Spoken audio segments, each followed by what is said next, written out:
Christophe Naudin a-t-il été abandonné par la France, comme l'affirme son épouse? Le criminologue a été extradé la nuit dernière d'Égypte en République dominicaine. Il encourt au moins 10 ans de prison pour son implication dans l'évasion des 2 pilotes français de l'affaire Air Cocaïne.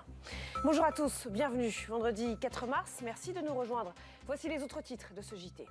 Les opérateurs de téléphonie...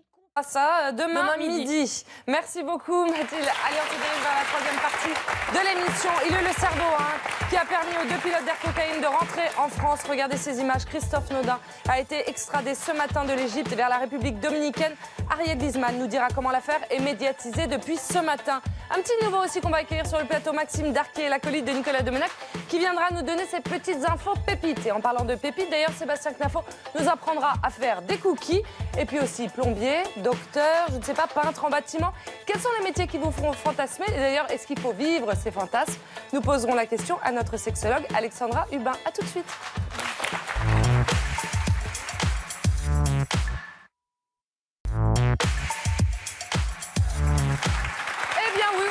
À la bonne place, en direct sur Canal+ dans la nouvelle édition. Alexandra Hubin et Sébastien Knafo sont venus nous rejoindre.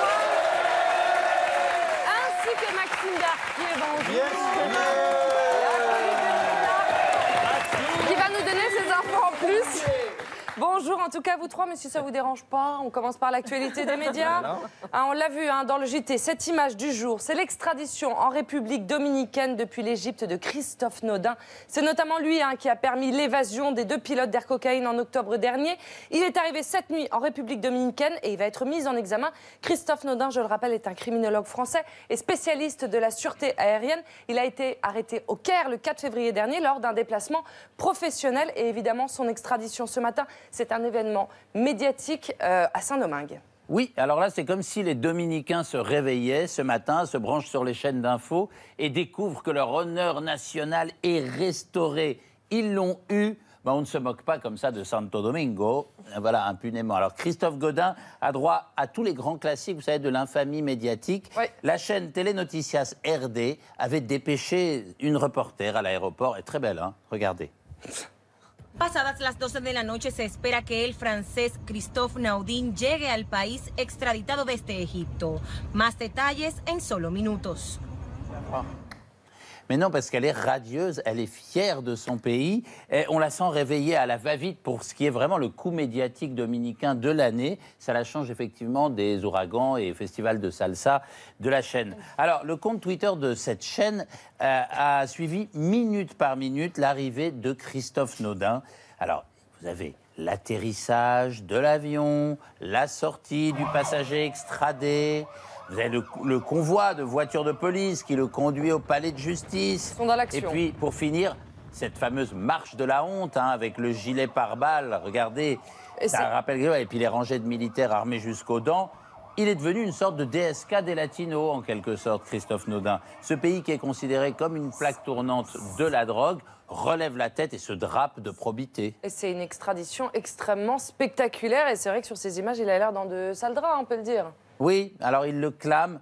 Le spécialiste de la sécurité aéroportuaire est réduit publiquement au rang de vulgaire gangster. C'est la fiesta chez eux. Et les Dominicains, qui ont bien collaboré sur ce coup-là avec les Égyptiens, ne s'arrêteront pas. Ils veulent aussi Émeric Choprade, l'ex-député européen, ex-FN, et Pierre Malinowski, qui est l'ex-assistant parlementaire de Jean-Marie Le Pen, qui sont tous les deux aussi impliqués dans l'affaire. Alors pour eux, pas de vacances à Sharm el-Sheikh, il vaut mieux pas se déplacer là-bas. La justice dominicaine ne fait pas dans la tendresse, comme l'a souligné dans les médias la femme de l'accusé, Michel Naudin. Elle pointe aussi le manque de preuves, comme ce matin sur France Info. Vraiment, les seules preuves présentées par les Dominicains en Égypte, c'était des coupures de presse, des articles, et ils n'avaient aucun élément concret à fournir d'autre à la justice égyptienne. C'est vrai, mais d'un autre côté, Naudin n'a pas fait mystère. Il s'est toujours vanté de son appui logistique aux 2 pilotes. Alors Pascal Fauré et Bruno Odos, qui ont été donc exfiltrés, vous vous en souvenez, en fin octobre. Alors comme dans cette interview, c'était sur RTL, qui a été donnée 1 semaine après la fuite des 2 pilotes. On a vraiment essayé de faire une opération de sauvetage de 2 personnes qui étaient condamnées à mort, quasiment, en tout cas qui se seraient suicidées si elles étaient restées sur place, et qu'on a fait quelque part, si vous voulez, une opération pour assister des personnes qui étaient en danger judiciaire. Moi, vous êtes mis hors la loi? Non, jamais. Et on va suivre évidemment cette affaire de près. Merci beaucoup Ariel. Allez, on passe aux infos de Maxime Darquier.